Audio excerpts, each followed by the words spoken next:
Okay, so this is Ringwalk Media in association with Welleyes Therapy, Still Hub Management and Barclay Carter Racing. It's been a very good evening this evening. We're up at Ricky Hatton's gym and very nice to see you, mate, and a full gym all in camp. Yeah, absolutely. We've got fights coming up. Ibrahim Nadim's had a bit of bad luck. He had an hand operation and then he sparred a couple of months back and his shoulder fell out. So he's not having much luck at the minute, Ibby, but everything's going right. His hand has recovered fantastic. His shoulder, he's punching hard with his shoulder now. So we're hoping he's going to be fighting round about, first week in September, something like that. And then Jack Murphy's fighting in Bolton on 29th of June. 29th of June, yeah, having his second six-rounder. Then Chloe Watson will be defending her European title. I think we're going to have a warm-up fight first in June. Because she's had a bit of bad luck, Chloe. She was in training from as soon as New Year started. She was in the gym, she was training. Then she got told April, then she got told May, then she got told June, then she got told July and September. But anyway, it's finally got ironed out now, and I think we're going to be having a warm-up fight in June, which is perfect.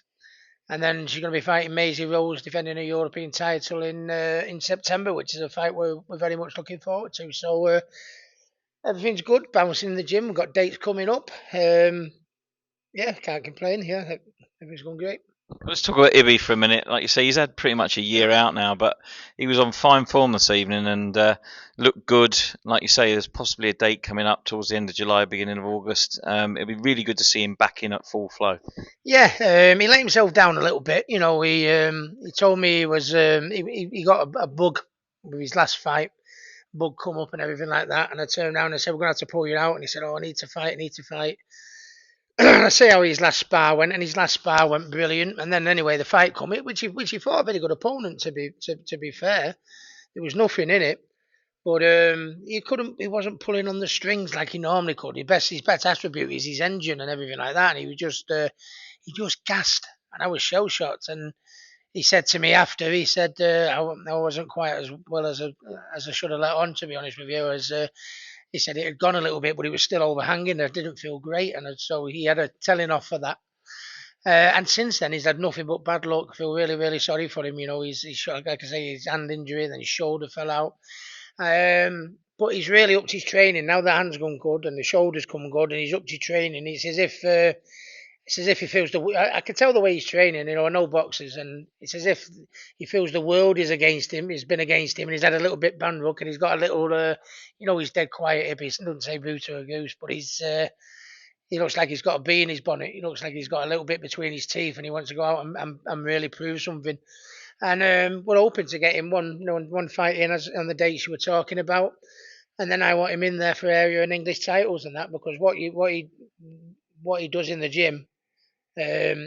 He's well capable of doing in the ring, and I think this towards the end of this year, beginning of next year, we want belts around his waist. He's been told that, and I think he'll deliver it. Yeah.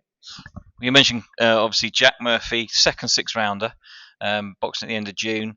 He's come on leaps and bounds. We talked to him earlier today, and he was saying he's so looking forward to the opponents up him because he wants to show all of his skill sets off. There's still quite a bit we haven't seen from Jack, isn't there?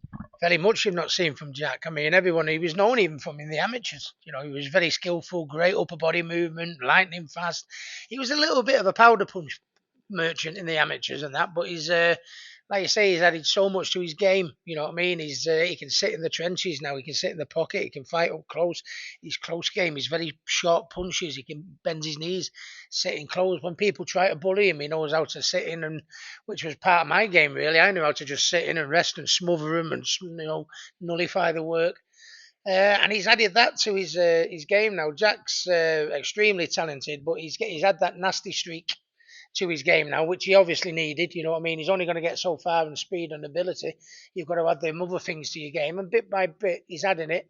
And with each fight, I want him to come out and show it. To be honest, he was what did we call him? A little fancy Dan, we called him, didn't they? Boom, boom, boom, and gone. He's not like that now. He's still got all the main attributes with him, but he's added so much to his game. And you want to listen out for this name, Jack Murphy. He's going to be good, honestly. And then Chloe, of course, going to hopefully fight Maisie Rose towards the end of the year. It's been a little bit of to and fro in from the two girls, which is quite nice to see, actually, because Chloe's bringing her personality out, and she's holding her own, isn't she? Yeah, of course. I mean, Chloe. You know, I mean, listen. You know, I mean, Chloe's been training since. So I like to say, Maisie Rose saying, "Oh, fight me in July, fight me in September." You know, you've had a warm up. You know, we've been training since January. You know, and we wasn't going to be given one. No, I think, but it's. I don't get worked up. I think a bit of steam come out of Chloe's ears a few times, but I mean, obviously she's not been in this game as long as I will. But I think that's a great domestic fight between two talented English girls, you know, for the European title. And I think if you're going to put the fight on such as that, you want both girls being at the best, so they can both put the best fight on. And Chloe's been fighting since Chloe's been training since January 3rd, and she's had 3 dates not back. Then we told it was going to be purse bids, and then the purse bids got swiped out completely. Then we was told she's not going to fight till July. You know what I mean? She fought. I think she's fought at the start of November and fight in July. No, she needs a warm up. Do you know what I mean? And I think we've got it now. It's all boxed off, and look forward to that fight in September. Fantastic domestic match. Yeah. Well, next week, of course, is a historic week for you personally. You're getting inducted into the Boxing Hall of Fame, and you know it's no less than you deserve for what was an amazing career, mate. Yeah, come a long way. I thought receiving awards were a thing of the past. You know what I mean? Because to do what I did, to win world titles, you know, in different weights, and have the fights in Vegas, you know, great memories. I got an MBE dinner, which when I hung the gloves up, I thought that was me done. But to get a phone call, you know, from the Royal Hall of Fame, listen, we'd like to induct you. That was what a shock that was. I mean, I've always considered myself just a local lad from Hattersley Estate, you know. And when I started lacing them gloves on as a 10-year-old on Hattersley Estate in Manchester, I never thought, you know, and growing up watching Sugar Ray Leonard, you know, Muhammad Ali, Roberto Duran, Marvin Hagler, Thomas Hearns, Evander Holyfield, and all these guys, little did I know that this little shit would end up with his name alongside of him. No, and I look back at my career, I had so many good times, and I think a lot of the fans out there were with me all the way, whether the fights in Vegas or the fights at the Etihad and the Costa Zoo night, you know. What was your favourite night of all time of your whole career? My favourite night was the Costa Zoo win, obviously, and but I also, you know, I mean, I fought Mayweather and Pacquiao, and even though I come second best in them, I ended up in defeat. They were magnificent occasions. They'll go down as arguably the best two in history. So I mean, it's if you're going to get beat by someone, get beat by the two best in history. So I have no complaints. I boxed at the Etihad, being a Man City fan, so that was a box ticked. I had known Liam carry the belts in against Malignaggi, being an Oasis fan, that was another box ticked. And I thought all my box would ticked achievement wise, but then when I got that phone call, unbelievable. You know, never thought would I, you know, because to be in the Hall of Fame, you know, you can be a world champion, which is mega, unbelievable achievement. But to be in the Hall of Fame along the elite world champions, that's a proper scratch your head one for me. I'd never be able to get my head around that, but delighted to say the least. Yeah. Well, you don't know. A couple of weeks ago, we were out at the Fury Usyk fight, and lucky enough to be invited to an afternoon soiree. And I sat down with Roberto Duran and asking him the usual questions. And I said to him, "Who is your favourite fighter of all time?" And he went, "Ricky Hatton." Did he? I'm not joking. He went, "Ricky Hatton." I said, "Why Ricky Hatton of all the fighters? Why Ricky Hatton?" He said, "Because he was a fucking nightmare." Is that in the ring or out the ring? Did he mean? No comment on that one. That's genuinely a true story. Really, is it? Wow. Well, I'm the fact that he knows me, and that when I go to certain functions or you went to the Fury and Garnu fight, you know, just to walk in a room over there and Roberto Duran, my hero, go, "Hey, Ricky," you know, unreal. And I went to a WBA convention in Panama one year, and him and his son picked me up curbside at the airport, you know, and I don't know who anybody else's heroes are, but he was mine. And he sends me messages sometimes, you know, and text messages, you know, "Hey, Ricky, how you doing?" All like that. It's genuinely a true story. Yeah, I can't, I can't believe it. I can't believe everything that's happened to me. You know what I mean? I've always tried to keep my feet on the ground and remain humble and this, and I get I get embarrassed talking about stuff like this. But I mean, God, who'd have thought it had led to all this, Hall of Fame and MBEs and world titles and trips to Vegas and Good times. I have good times, and I accept this. This award by everyone with everyone who's worked with me. Your Frank Warren, your Dennis Hobsons, your Golden Boys. I mean, your Mick Williamsons, your Billy Grahams. Kerry Kays. I'm sorry, it's too many. Paul Speak. There's too many I can mention. But when I go and I accept this award, I'll be accept it on all them that I've just mentioned, and of all my fans all over the country that supported me, because if it wasn't for them, I might not have got through a few of them battles, but they were with me all the way, so I acted on beside of all of them. Well, it's a great occasion and very well deserved, mate, as far as we're concerned.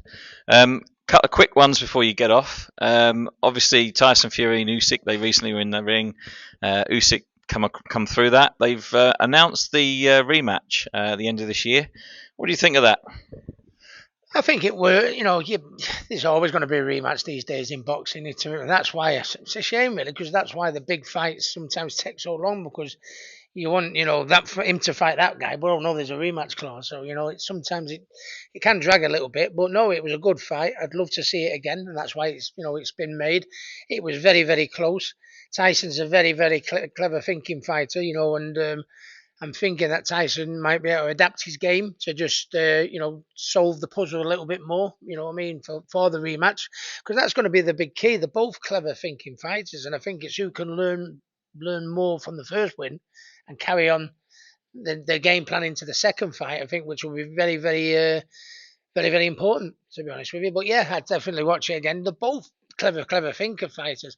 I just think Tyson, I'd have liked to have seen him, hold his ground a little bit more, where he could use his size, height, and reach and weight, a little bit more. I think rather than, imply his strength, just hold his feet and hit him hard as he comes. Give ground, obviously, but the faster you move back, the more you lose your leverages. Do you know what I mean? So I thought, and with him being such a much bigger man, I thought maybe just hold them feet a little bit more, use your movement, and ease back, but hit him a little bit harder, and it might made him a bit more wary of coming in, because in the end, I didn't expect Usyk to bully it as much as he did. What with the size difference, but I think that's things something Tyson could put right next time. Do you think it's a good thing now that Frank and Eddie are now working together, the top two promoters pretty much in the country, in the UK? I think it's a good thing for boxing. Absolutely. I think we'd have never thought of it in a few years, and that's normally half the problem, is it? That each promoter has a different TV company, they have a different organisation, and that's why they never, because they all want the lion's share of the players. But what Turkish, I'm not saying that's the case, but that's the case with all promoters, not just Eddie and Frank. But I mean, that's always the case. Two promoters can never see eye to eye on where the money and dishing the money goes out. But this, the Turkish sheikh is, making them know you're working together. We want the biggest fights in boxing. I don't mean paying for it, but you're working together. So that's got to be good for our sport, because there's so many things happening in the sport, certain fights that I don't necessarily agree with. But Turkish sheikh's trying to do the best for boxing, where making you. I mean, to be honest, with fights like Spence Crawford and Tyson Usyk and fights like that, Taylor Catchall, that rematch has been made. For boxing to remain the sport it is, fights like that need to be made, because these YouTube fights against like Tyson and Jake Paul, I love that Mike. Do you know what I mean? And I suppose they can exist, but as long as the big fights in boxing are being made, you know what I mean? And the one person that's doing that, along with Eddie and Frank now, is what Turkish Sheikh's doing. Yeah. You just mentioned there about Mike Tyson and Jake Paul. I'm not going to talk about that fight because we all know what everyone thinks about that fight. But the undercard is Amanda Serrano versus Katie Taylor, and they're actually getting paid pretty much what they're worth now. Do you think that's a good thing for boxing now? It is, yeah. I mean, to be honest with you, you get paid what you deserved in that, and that's a good fight. The two big names, aren't they, in the ladies' game? So Career highest earnings, I think, about $5 million each. it should be. You know what I mean? And you can't argue with it. Some people probably would argue with it, but I certainly wouldn't. To be honest with you, ladies boxing has come on such a long way, and some of the best fight. Katie Taylor in fight. I can't remember who's. Katie Taylor fought in Ireland, didn't she? She had them two fights. Yeah, it's fell off now, mate. But yeah, Against Chantel Cameron. yeah, absolute. You never see a better fight than that, men or women. You know what I mean? So the ladies are producing as good a fights as the men now. It's to say. So yeah, they deserve to get paid what they do. Yeah, absolutely. Well, listen, it's time for you to go. We really, really appreciate your time as always. Congratulations once again on the Hall of Fame. Next week, I'm sure you'll enjoy yourself in New York and maybe find an Irish bar or two. Absolutely, I'll find an Irish bar. I'll find several. Ricky Hatton, congratulations on your award, and good luck with your fighters in the next couple of months. John.